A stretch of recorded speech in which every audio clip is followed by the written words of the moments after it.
There we go. Sorry about that. Thank you so much, Emily, and thank you everyone for taking time out of your day to be at this training today. My name is Austin Susman, and I am the digital media specialist from 84 Agency. And today we're just going to be talking a little bit about marketing. So we're going to start off with just kind of an introduction to what, when I talk about marketing, what all that encompasses. And then we're going to get into how to talk about your work with values-based communication. And then we'll get into some tools that once you've got, a really solid way of using values to talk about your work, some different tips and tricks for the different tools you're going to be using, whether that's press outreach, print materials, social media, just some kind of more specific techniques.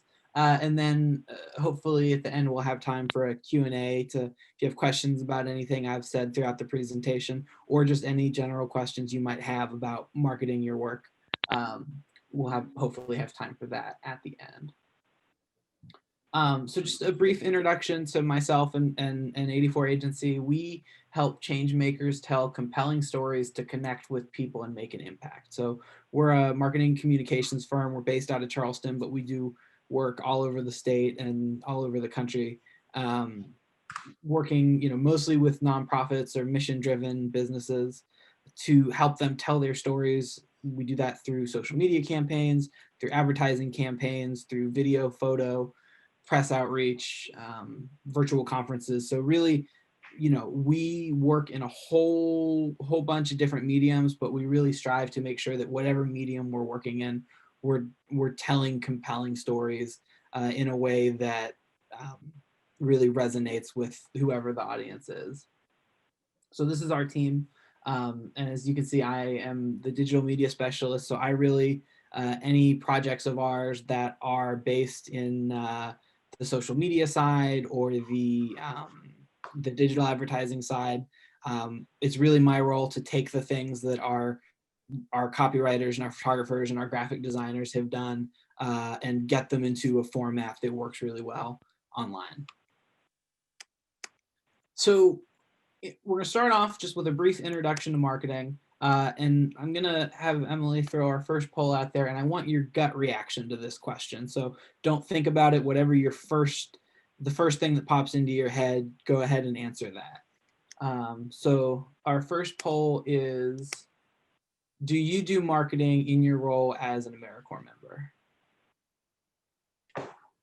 Austin, I'm really sorry. If you give me 1 second, I didn't add those polls to the right thing. So give me 1 second to get it ready, or people could put it in the chat. Would that be okay? Yeah, let's go ahead and just put that in the chat. And again, I want your gut reaction. So don't think about it too much. Just the first thing that popped into your head when you saw that question. All right, so I'm seeing a lot of yeses. So that's good. So yeah, so what is marketing? At 84 Agency, when we think about marketing, we really think of it as really any time that you have a message you need to get across to people. So it's not necessarily just I have this product or I have this service and I want to sell it to people. But maybe it's fundraising, looking for volunteers or in-kind donations, or rallying your community around some kind of issue. So, right now you're seeing a lot of marketing campaigns around encouraging mask wearing and social distancing. So, a lot of times people might think that marketing is just product, really, commercials and Facebook ads for products and services. But really, it's anytime you are trying to get a message across to someone or ask them to do something. So now I've got another question for you all in the chat. What is something that you've done in your role as an AmeriCorps member that you would consider to be marketing or have an element of marketing to it? All right, and I'm seeing a couple of answers start to come in. So definitely, if you're still typing out your answer, keep on working. But let's start with, it looks like we've got an answer from Karen. Karen, do you want to unmute yourself and talk about your answer? Like you said, marketing can be in all different aspects, but I think just wearing our gear, it can be a conversation starter. And then also we're doing the Coats for Kids drive. So asking people in the local community, sending letters to them with the Education Alliance logo or AmeriCorps logo, things like that, I think is a big marketing tool. Absolutely. Yeah, definitely. Anytime that you're getting, you're wearing materials that have your logo out there, that is marketing. It's how you're presenting the group you're working for. And that's definitely part of marketing. All right. Looks like Jackie, do you want to talk about, you said reached out to community and local businesses to be a supporter. So talk to us a little bit how you did that. So I haven't done it as much this year, but last year when I was on here too, we needed to have volunteers. So I reached out to our neighborhoods, the neighboring communities, to see if they would supply maybe some school supplies when we did our service project. But here at the high school, we reached out to WVU. I was co-working with the Communities in Schools social worker here, and we actually had a couple come in, and they were doing it was yoga, but it was for trauma yoga. So we had some of our students that once a week came in and learned some coping skills for some of the traumas that they've had in their life. So was able to do that and kind of partner with them and bring them into the school. Okay, awesome. Yeah, and I think that's another example of how, really anytime you're talking to someone that's not part of your internal team, there is an aspect of marketing to that. And so, really, the more you can keep kind of marketing strategies, which we'll talk about later on, in mind, not only when you're writing press releases or flyers or stuff, but in those one-on-one conversations, I think you'll find that it really helps any kind of partnership like that. Let's do one more. Looks like we have someone who's signed in as Education Alliance AmeriCorps, said TV interview or coat drive. Do you want to talk, or TV interview for coat drive? Do you want to talk a little bit about your experience with that? Yes, that was me, Dale. And just this week, actually, we had the Education Alliance actually put out a press release. And so the local news station called and wanted to do an interview. So actually 3 of us met them at the school location for the drop off for the coat drive. And they came and did a quick little interview. And of course, we wore our Education Alliance and AmeriCorps gear. And so you're marketing the drive, but you're also marketing the Education Alliance as well as AmeriCorps and all the things that we're trying to do. Awesome. Yeah, that's definitely, making sure to keep in mind not only the primary focus of the story, which was that coat drive, but making sure to include all the elements that go into it. And also so that kind of plants a seed for future outreach so that people know that, that the coat drive is not just an isolated thing, but it's part of something bigger. So that's really awesome. All right, well, let's go ahead and move on to our next. So I was gonna redo our poll question, but since you all answered yes the first time, I think we'll skip that. So now let's move on to talking about your work with values-based communications. So what are values and why are they important? A lot of times when I've done trainings like this, I get a lot of questions like, well, how often should I post on Facebook, or what's the best time to post on Facebook? And while, there are some different strategies you can consider there, using those techniques, if your content does not really hit people where they live, even if you're posting at the perfect time, if the content's not good, it's not going to be super effective.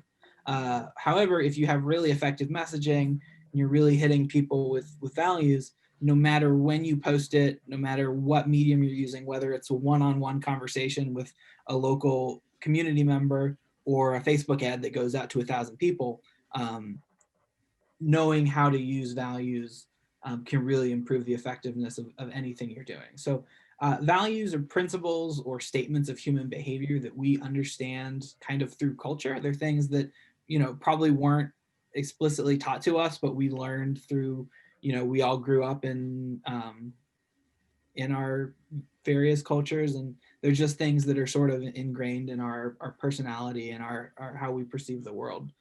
So you generally don't need a whole lot of jargon or technical experience with the work to understand them. They're kind of a shortcut to the audience's heart, and they really explain to someone why they should be a part of the work or why they should care about the work that you're doing. It really help the audience feel connected not only to the cause, but to the larger community. So I did a little digging online and I found some examples of value statements in education. So these are not from Education Alliance or for AmeriCorps, because at this stage, I really want us to be able to kind of look at these objectively, simply looking at their value statement and how effective they are at using values. It's possible that some of you may have opinions about the actual work of these outside organizations, but right now we really want to look at how they're using values to appeal to an audience. So the first value statement we have is from Teach for America.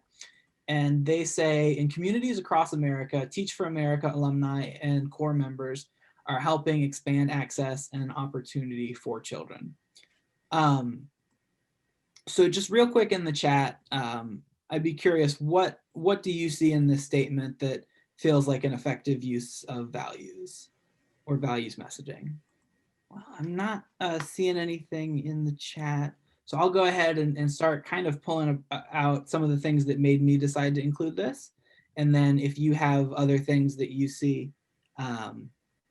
All right, so it looks like Derek says, expand access and opportunity for children signals that the organization specifically helps children, something we can all agree on. Absolutely. I think, folks, everybody wants to help kids. I think, there might be disagreement from various audiences about what the best way to do it is, but starting with a really values-based statement like that helps get people interested and know that the organization has really good intentions. A couple other things that I noted here, community is a great values word because it brings this big national program onto a local scale. So it really lets people know that while this is, Teach for America is a national program, here they're telling you we're working, with people in your community. It's not just, kind of a national program. The name Teach for America itself, and I think this is something that the name AmeriCorps does as well, also kind of calls upon a patriotism value and kind of the value of like the call to service. And the other thing, expanded access and opportunity for children is a great value statement that it makes people excited about your work and it gets at the larger overall goal, but it doesn't overload new audience members with jargon or really minute details about the work. That while that stuff is really important, and if you're filling out a grant application or you're explaining the program to someone who's already, committed to being involved, all of that information is super important. A lot of times when you overload people with a lot of technical knowledge early on, it can kind of scare them away. Whereas this really gets at that big picture, gives you that, excited feeling that you want to learn more without kind of making you feel weighed down by jargon. This next one comes from a group called City Year, and their statement is help students become who they'll be tomorrow. So what I really like about this one is it's very hopeful, it's inspiring, and it really shows what's possible. A lot of times when we are, in the nonprofit sphere, most of our work is the goal is to solve some kind of problem. And a lot of times messaging really leans in on the problem, and that can, while it can be effective at making people care, a lot of times it makes them feel almost hopeless. And it's not super empowering. Whereas this is like, help students become who they'll be tomorrow. That sounds like something that I can get involved with, that I can help be a part of.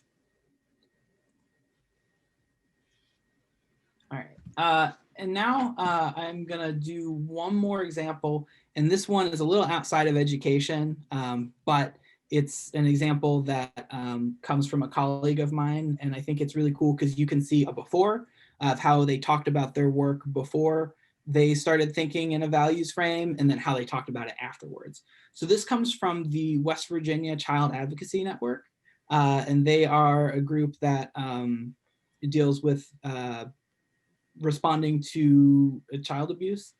And my colleague Emily Chittenden-Laird, before she worked at 84 Agency, worked for this organization, West Virginia Child Advocacy Network.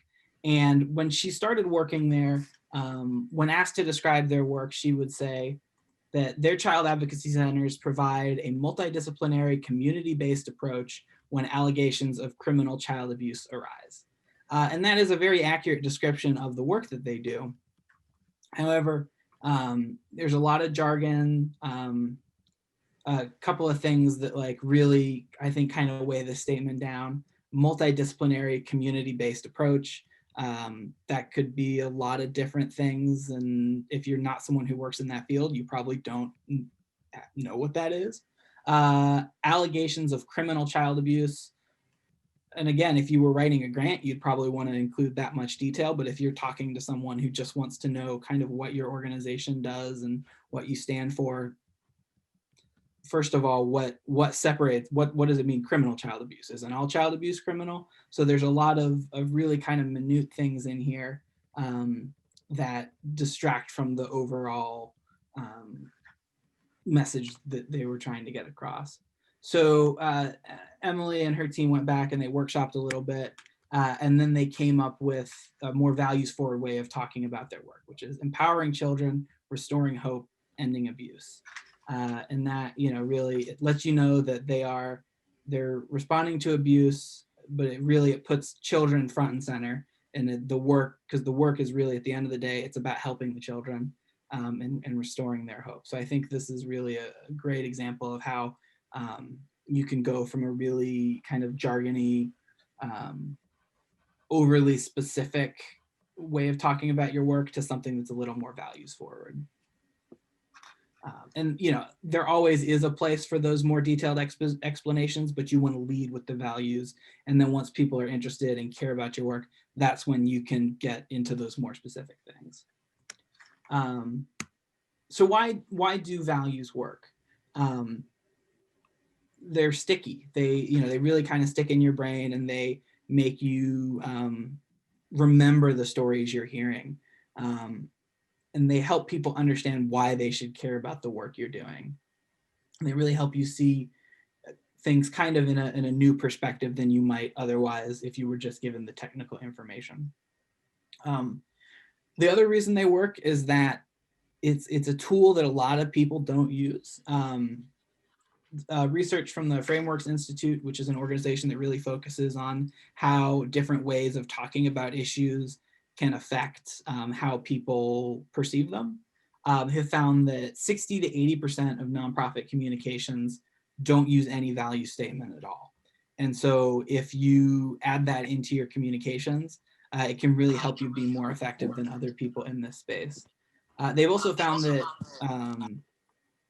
news organizations generally about 80% of the time lack any value statement.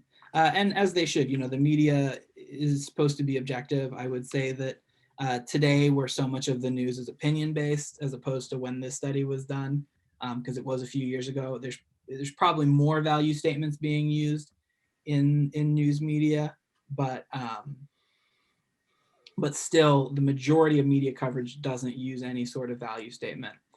And if these value statements give you such control over the messaging, it really goes to show you that if you are using a value statement and other people are just using kind of that really technical language, you're going to have a more persuasive communication. So it really gives you a power that otherwise you might not have. So that being said, not all values are created equal. It's really important that you kind of identify the values that work the best for whatever it is that you are trying to market. So like I said, Frameworks Institute has a ton of research on their website. So I would definitely recommend kind of going in there, reading up on how different values frames affect different audiences about different issues. The other thing that you can do, and this is something that we'll do a lot of the 84 agency, is finding different ways to kind of test through any communications you're doing. So maybe if you're handing out flyers, maybe you, for one classroom, you would hand out a flyer that has one set of values language on it and one that has a different one, and see which values are more effective. Which class do you get more results from? And you can do that, you know, if you're doing social media, look at your social media posts and see which ones are more effective. But really kind of finding ways to test those things. And you could even bring in, you know, 5 or 6 people that you're working with and just read them a couple different value statements and see which ones are most effective to them. But really think about IDing the values that work and build messaging. And one example from Frameworks Institute is values messaging around homelessness. So they did a test where they looked at 4 different types of value statements: compassion, moral human rights and dignity, equality of opportunity, and interdependence. And they ran some tests to see which one would be more likely to activate people to take an action on the issue of homelessness. So what they found was that the value of compassion was actually the least effective value. So the statement that they used was, caring for one another means making sure that all people in our community have access to safe, stable housing. And while language like that does get people to care and have compassion, it also kind of promotes an us versus them narrative, and it kind of others the people that are actually experiencing this problem. And so you get, you know, audiences were a lot of times when hit with this kind of messaging, it makes the problem seem so big that there's nothing they can do about it, and so they don't take any action. They feel really bad about it, but they're not going to make the donation or volunteer or whatever the action that you're trying to get them to take is. They're less likely to take it with this value than other values you might use. Equality of opportunity, because so many people lack opportunities, too many in poverty, leading them to struggle to pay for housing. Another example of this type of messaging would be, you know, we are all, or almost all of us, are 2 missed paychecks away from homelessness. Or and while this language can be very effective for some audiences, it's not universally true. And so anyone who that statement is not true for, they're going to say, well, that, you know, I don't lack opportunity, so this can't be true for everyone. And then on the other end of the scale, it can also kind of promote a fear. So if you're someone who's doing okay, but maybe you're worried that you are going to lose your job, and you hear a statement like this, you might say, well, I can't afford to help someone else because I really need to worry about myself.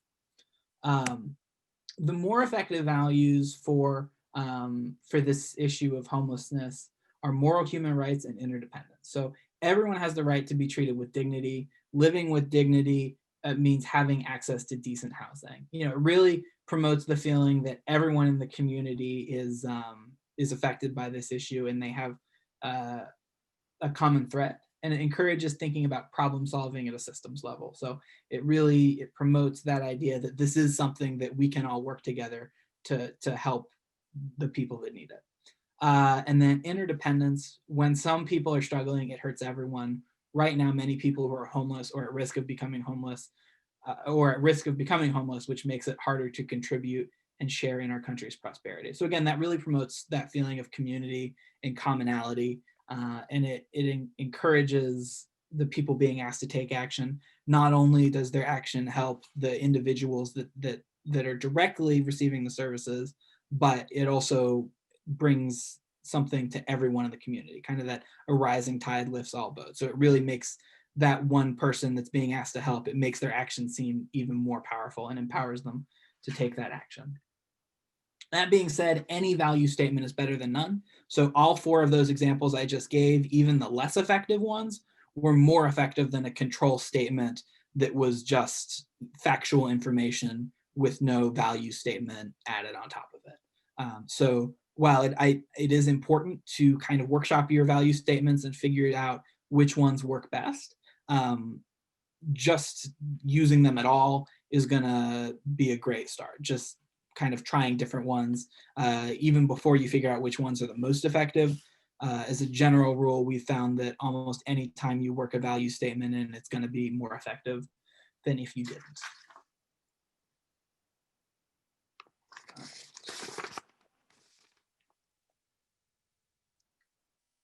All right, so now we're going to go to another chat question.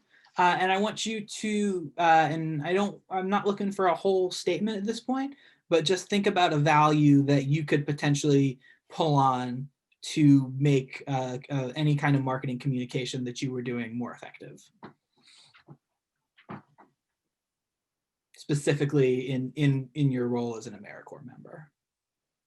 All right, so I see a couple of different answers. So we've got support for children. I think that definitely can be used as part of a value statement. I think just to kind of workshop that a little bit, you might want to include something, supporting children for success, or something that like really shows what you're working towards. Like I see Jamie has want our children to succeed in life. I think that's really good. It's really hopeful.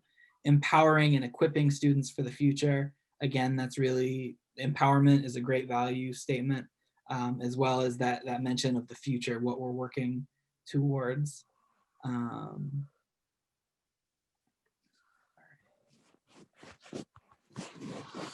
Help students feel more confident in their work. I think confidence is a great value statement.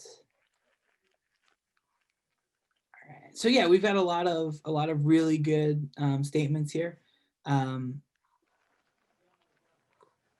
Yeah, I think these are all really good, and I think they do a great job of summing up a lot of complex work into little kind of bite-sized pieces that you can lead people on with and get them excited. And then once they're excited, then you can ask them to volunteer. And then once they've signed up for volunteer, then they can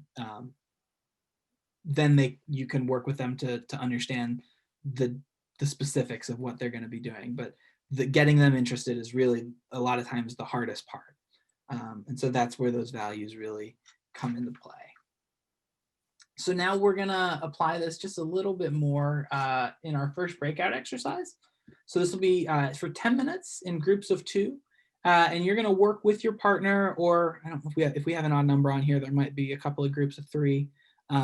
But yeah, so groups of 2 or 3, and work with your team to develop an elevator pitch about your work that is values forward. So, an elevator pitch, this is just sort of, if you were asked in 30 seconds to explain what it is you do and why that's important, that's your elevator pitch. A really good elevator pitch can take a lot longer than 10 minutes to come up with, because it is summing a lot of very important and complex work into 30 seconds. So this really can just be sort of a rough sketch of, if you were in an elevator and someone asked you what you do, what you would say in a way that uses those values we've been talking about. So, and again, it doesn't have to be perfect. And I think, this could be a good building block for something you work on more after this training, but just kind of what you can come up with in 10 minutes. Thanks, Austin. Just a reminder, anyone who does not have audio on their computer can use the phone call-in. And I just put it in the chat if you need it. And I'm going to go ahead and open your breakout rooms. All right. Emily, is everyone back from the breakout rooms now? Or are we still waiting on some? Yes, it looks like everyone's back. All right, awesome. Well, welcome back, everyone. I'll say it one more time just in case anybody was still coming back when I said it before. So right now we are sharing our elevator pitches, or whatever kind of sketch of one you came up with. I know 10 minutes wasn't a whole lot of time. Go ahead and share that in the chat, and then we'll just pull a couple of those out and talk about them a little bit. All right, so let's go ahead and start. I see Jackie. Jackie, do you want to go ahead and read yours? Sure. We are a dropout prevention program that mentors at-risk kids in our community, equipping them with skills to be successful in their future. All right.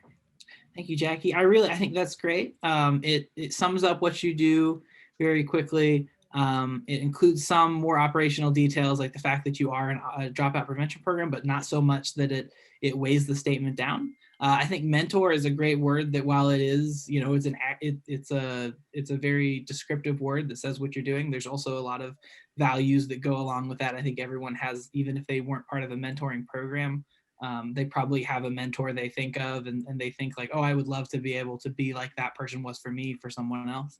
And then I love that, equipping them with skills to be successful in their futures.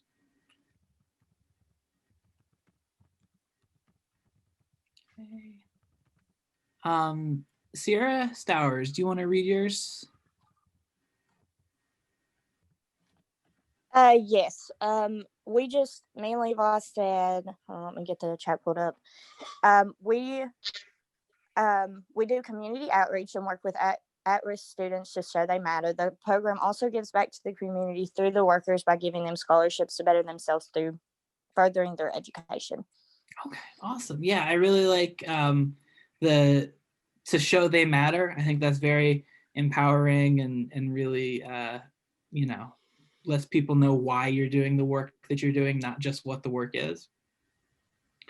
The program gives back to the community. And then also, yeah, I like that, giving back to the community and bettering themselves.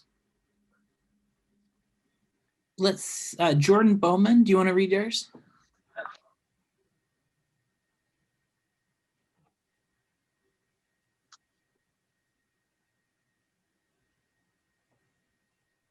I don't know if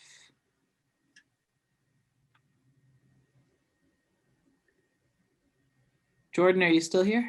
Jordan Bowman? Jordan had to get off to go to her college class, so Gotcha, she had okay. notified me she was leaving. Gotcha. All right. Well, let's go ahead. Dale? Dale, are you still here? Yep. Okay, let's go ahead and read that one. We mentor kids, helping them, excuse me, improve their education by being positive role models to enhance their possibilities for future success. We support them by helping prevent them from dropping out of school by focusing on their attendance, behavior, and schoolwork. Okay, awesome. Yeah, I love that, enhance their possibilities for future success. It really shows that the students, you know, it's their possibilities, you're just helping them get there. And I think that's really exciting. Let's see. Jamie, do you want to read Jamie Lusk? Okay, let me go back to my chat here. It says, Emily and I said we help students of all ages be more independent and self-assuring. We help students in college making enrolling more comfortable in the process, also being a guide for their life journey. Awesome. Yeah, I think that's, you know, that idea of making them more independent and more self-assuring, that shows that, you know, your work is really helping helping folks be ready for what comes after they work with you. And I also love that, being a guide for their life journey. That really like makes the work sound very valuable and powerful. So I think that's great. All right. Well, I think all of these are really great. I would say definitely keep working on them, because if you can really concisely say in 30 seconds or less what your work is, that's going to give you a leg up over a lot of people, because you know, so many times I ask people what they do and they tell me, and I still don't have any clue what they're actually doing or why I should care. So definitely like taking those. I think everything I'm seeing in the chat here is better than some elevator pitches I have heard. But I also think if you really take time and work on that, just, you know, sit down for a couple of hours and think about the most concise and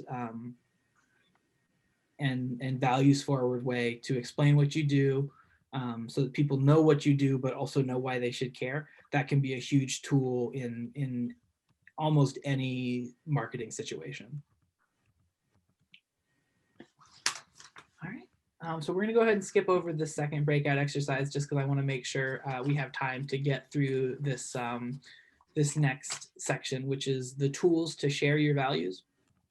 So once you've got, you figured out what values it is you really want to pull on, and what's how to communicate those values, now you need to make sure that that message gets to the largest number of people or the right people, so that you can get the most out of those value statements. So the first one we're going to talk about is print materials. If you have not used Canva before, I would definitely recommend checking it out. It is it's a free graphic design software. It's totally online. So as long as you have access to a web browser, it'll work on your computer. There's a free version and then there's a pro version. I do know that some nonprofit and governmental organizations are able to get free access to the pro version. I don't know if Education Alliance would qualify, but that might be something to look into. But even if you don't qualify for the pro version, the just plain old free version is still a really great way. There's all kinds of different templates.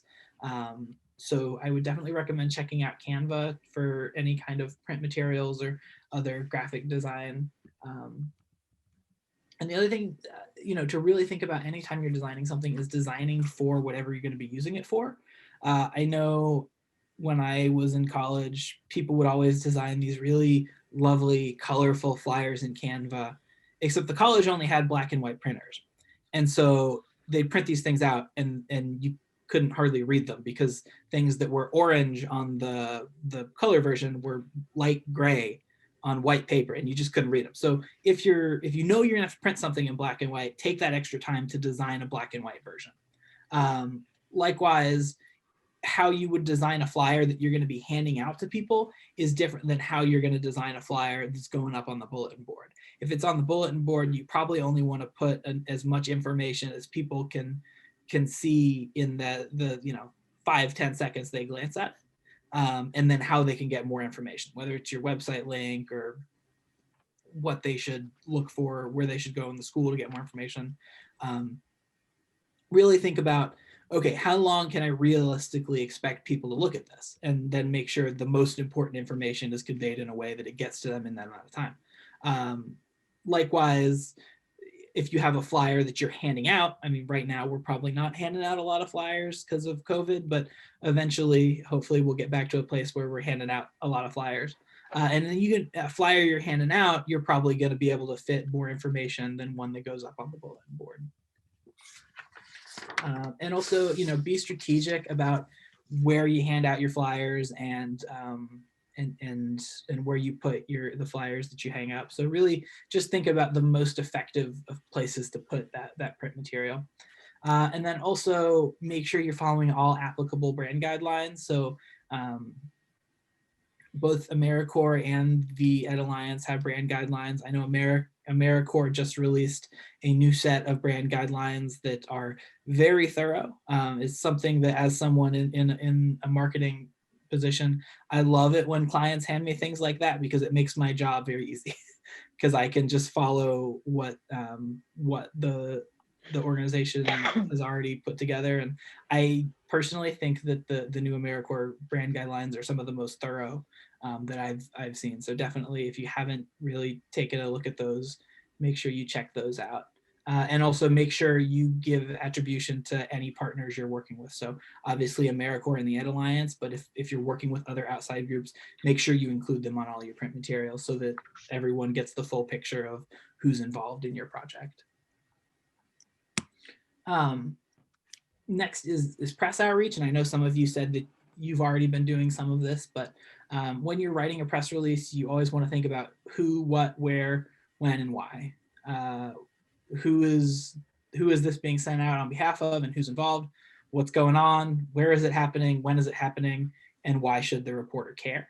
It's also good to include a couple of quotes from folks that are involved in the project. So that could be from yourself if you are comfortable being kind of a public face of the project, or if there's other partners working. Sometimes what I will do if I'm working on a press release is I will kind of write up a quote for someone I'm working with and I will say, hey, can you read over this and let me know if you're okay with me attributing this quote to you. Always, check with that person before you send it out. But generally, most people are happy to have had something written for them rather than having to take the time to write it themselves. So, the who, what, where, when, and why, and a couple of quotes. And then to build your press list, the best thing to do is really to call just the general information number for all the local media outlets in your area. So TV stations, radio stations, TV, radio, newspaper, and then any prominent online publications in your area. And if they have a general information number, call them and ask to speak to the newsroom. And then whoever you get in the newsroom, just ask them where to send the press release, where they would like press releases to be sent. And they're probably going to they're probably going to give you an email that's something like news@wsaztv.com. And so you're going to make all those calls, all the outlets on your list, and you're going to write those email addresses down. And then you will send the press release out. And then about 5 minutes after you send the press release, I would recommend calling that general information number again, asking for the newsroom and just saying, hi, this is such and such. I'm calling on behalf of the Education Alliance, or maybe you more specifically say the name of the site you're working at. We sent a press release about 5 minutes ago, and we just wanted to make sure you received it. And they're going to check their email. They're going to confirm that they received it. Let them know, all right, thank you. Thanks for confirming. If you have any questions about the project, feel free to reach out. And then more than likely that will be the end of that phone call. And then if they're interested in picking up the story, they're going to do one of two things. A lot of times newspapers will just run the press release pretty much verbatim as a story. They've got to fill content every day. And so sometimes that's an easy way for them to run that stuff. Sometimes you'll get lucky and a reporter will want to write a more detailed story and they'll reach out and call you. And sometimes nothing will happen, but you just want to, keep sending those out and make sure that they're getting to them. And then if you are lucky enough for a reporter to pick up on your story and want to write a more in-depth story, make sure you write down their phone number, or if it's over email, write down their email address. Excuse me. And add that information to your press list. So next time you send out a press release, you can start with that and say, hey, I really enjoyed working with you to promote the coat drive. We've got this other event coming up, and I think it could make a really cool story. Would you be interested in doing a feature on it? Because those relationships are very valuable. A lot of the people, especially in our media market, that are actually doing the field reporting, they're younger. They're trying to make a name for themselves, and they're looking for stories as much as you're looking for places to run your story. And so if you can really develop a partnership with someone like that, it can be very, very valuable. But at the same time, you do want to keep sending stuff to the newsrooms because, as I said, most of the reporters in this area are young, they're early in their career, and there's a lot of turnover in those jobs. So definitely build those relationships, but remember to keep sending stuff to the main newsroom as well. And similarly to, as I said, with print materials, make sure you follow your brand guidelines when writing in your press release, and make sure you attribute anyone who is involved in your project. One other thing I forgot to mention, when you send out those emails, you're going to want to copy and paste the text of your press release into an email and send it directly. I don't recommend sending it as an attachment, and I don't recommend attaching any photos to the initial press release. A lot of reporters, because they get so many emails like this, they have really high settings on their spam filters. And so anything you can do to make it get through that filter, taking out any attachments. And then if you have photos that go along with it, I'll often put as the last line of the press release, publicity photos to follow in separate email. And that way, the most important thing, which is the press release, gets past that filter. And if they're so interested that they want to find the photos, they'll reach out to you for the photos and say, I never got the photos. So send the photos separately. And also similarly, and you will have to check with Emily and other folks involved just to make sure this is okay. We generally, for press outreach, we will send from a Gmail account rather than our @84 agency email accounts. And that's just another thing. Some spam filters are more likely to let email through a Gmail account than a separately hosted email account. And do not send press releases out through something like MailChimp or an email blast system, because again, that can trigger those spam filters. So really, like, keeping it as simple as pedestrian of an email as far as formatting goes is really your best bet to get to those newsrooms. All right, so next would be digital communications and social media. So first, just a little bit about personal social media. So I know, AmeriCorps is a volunteer opportunity, but I would recommend with any type of volunteer opportunity, as far as interacting with it on your personal social media, to treat it similarly to how you would treat any professional employment. So there's kind of two ways you can do that. One would be to make sure that folks from your professional employment can't find your social media. So maybe that's by using your middle name instead of your last name.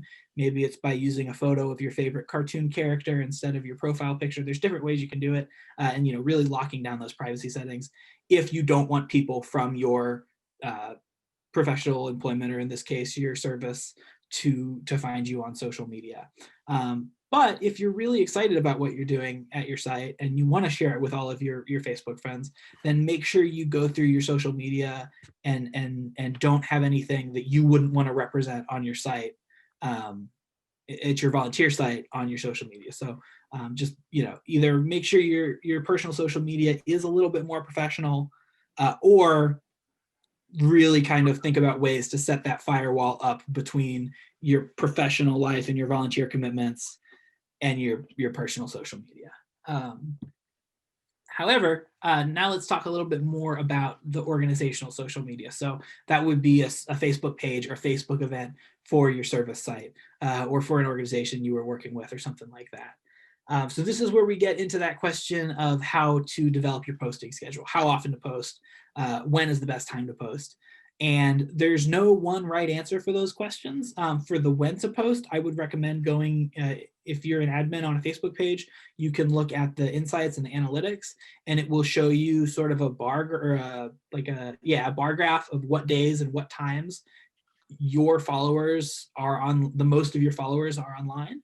And if you really want to get strategic about when you're sending out your content, base it off of that. So, if it shows that your followers, or most of them, are online Saturdays, Sundays, and Fridays, maybe schedule your content more for Saturdays, Sundays, and Fridays. If it shows that they're online most days from 5 p.m. to 8 p.m., which is pretty common, schedule your content then.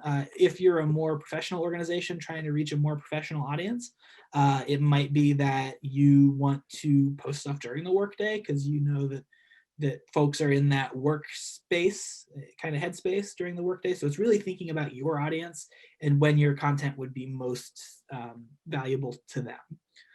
How often to post? Again, I would say if you have like a Facebook page that you're managing, try to post at least 2 or 3 times a week. And then I don't really believe there's such thing as posting too much as long as it's quality content. So if you really think you can only put together 2 or 3 quality posts a week, then just post 2 or 3 times a week. If you're always out in your community taking great pictures and you've cleared them by the folks you need to clear them by, and you can post every day, post every day. But you want quality over quantity. And a couple of things to think about when developing that content. One thing that when working with nonprofits and volunteer organizations, I have seen time and time again, is the photo of the empty table at the event. You've got your banner and you've got your brochures, but there's no people. And that's really what people want to see on Facebook, is smiling faces. Obviously right now, smiling faces is hard because we're all wearing masks, but like really bring a human element to it. So if you're at an event and you're setting up a table, rather than just taking a picture of the empty table, like take a selfie by yourself at the table, or ask someone passing by, hey, would you mind taking a picture of me at my table? One thing that has this was starting to happen a little bit before the pandemic, but I think it's accelerated, is that content doesn't necessarily need to look professionally created. I think you still need to have a tone of professionalism with what you're saying, but it's okay if a photo doesn't look like it was taken by a professional photographer. The important thing is really, again, like smiling faces, people out in the real world, and connecting your brand and your work with the people that are doing the work, or the people that, if it is a situation where the people receiving the services are comfortable being promoted as faces of the work, you know, working with the people you're helping to showcase them can also be really high quality content. The other thing to think about a little bit is working within Facebook's algorithm. So Facebook wants you to stay on Facebook. They don't want you to leave Facebook. And so if you have like longer written content, as long as it's compelling, that causes people to like scroll, and they're going to stop scrolling, and Facebook's going to reward you for keeping people looking at that like longer written content. Or if there's a really interesting photo and people stop scrolling and they click on it, that is some of the, and when I talk about Facebook rewarding you, the average Facebook post is shown to 2.5 to 5 times, or sorry, 2.5 to 5% of your page followers. And then based on what those 2.5 to 5%, how they interact with it. Do they stop scrolling and look at it? Do they like the post? Do they share it? The more of that kind of interaction you get, the more of your page followers Facebook's going to show that post to. So for example, I had a post for someone that I'm working with, and I'm not taking credit for this in any way, because it was the quality of the content that our copywriters came up with and the photo that our photographers took. I just pushed it out to Facebook, but it was on a page that had, I think, about 1,500 page likes. And because the content was compelling to the initial 2.5 to 5% of that audience, it ended up reaching about 30,000 people. So many people were sharing it. And then Facebook saw that it was compelling, and so they kept showing it to more people. So if you really think about what is it that's gonna cause people to like stop and look at this or stop and interact with it, that can really help you get more reach. The other thing you can do is if you have a really important post that, you know, maybe it's a product launch, or not a product launch, a project launch, or you know, something that you've really been working on for a while and you want to make sure it reaches as many people as possible. If you can come up with 10 to 15 people that you know really are excited about your work, email them a link to that post and say, hey, we're really trying to get as many eyes on this post as possible. Go ahead and share it. And you would be amazed how much, you know, having 10 people kind of cheat that algorithm by logging on and finding it and sharing it could trick Facebook into showing your content to a lot of people. And then also kind of on the other side, if you have a post that does really well and you get a lot of comments, you know, reach out to the people that comment and say, hey, I saw you were excited about our work. You know, we're always looking for new volunteers. Would you be interested in joining our effort? As long as someone has commented on your post, you have, I think it's either 28 or 60 days, I can't remember which one it is, where you can message them through your page. So make sure you respond to those comments right away, and kind of use social media as an outreach tool, not only as a broadcasting tool. And as always, remember your organization's brand guidelines. So make sure that any graphics you create, I think photos are generally more effective than graphics, but sometimes we don't have photos, and so we've got to make graphics. Or sometimes you can have a really cool graphic, but as a rule, photos are generally more effective than designed out graphics. But when you're making those graphics, make sure to remember your brand guidelines. All right, and last is paid advertising. I know most of you all probably don't have an ad budget for the work you're doing. However, small Facebook buys can be very effective. So if you have kind of a general budget for a project and you come in under budget, you know, $10, $20 on a Facebook to boost a Facebook event can be very effective at reaching hundreds, if not thousands of additional people.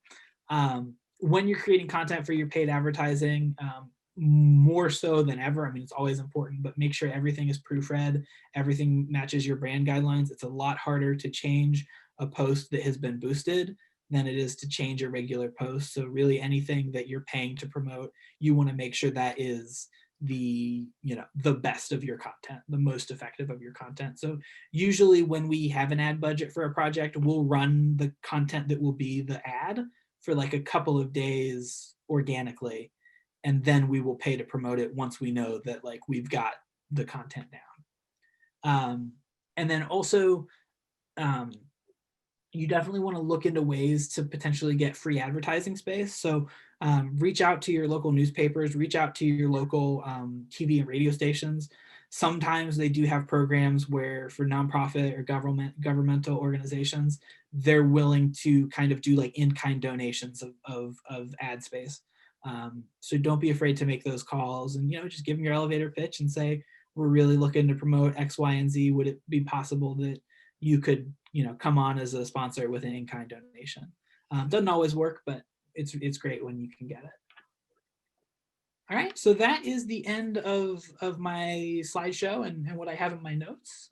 But I'm happy to stick around. I think we've got almost another 15 minutes. So if anyone has any questions, just go ahead and drop it in the chat, and then I'll call on folks to ask their questions out loud once I see them in the chat.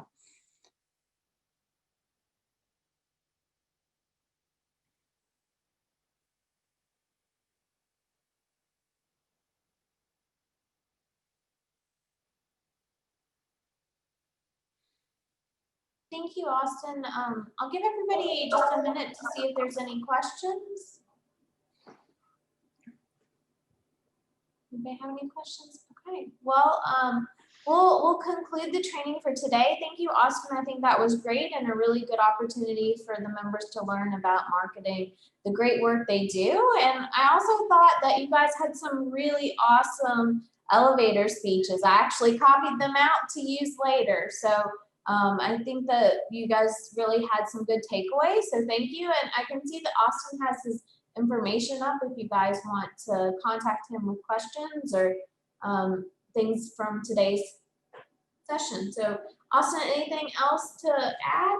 No, just thank you all so much for listening. I am, while I've never served in AmeriCorps myself, it was my wife is a former Vista, and that's what brought us back to Charleston, actually. So it's a program that I am a huge fan of. And so thank you all for the work you were doing.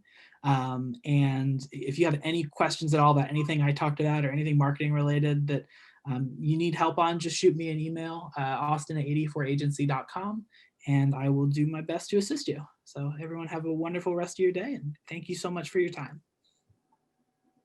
Thank you, Austin. Just a couple quick reminders. This is the last workshop in the AmeriCorps Bootcamp series, so we will not have a training next week, but the following week on February 4th, we will have your team meetings, so you'll meet at whatever time your team is assigned, and then the week after that, we will have our AmeriCorps MLK Day celebration on the 11th.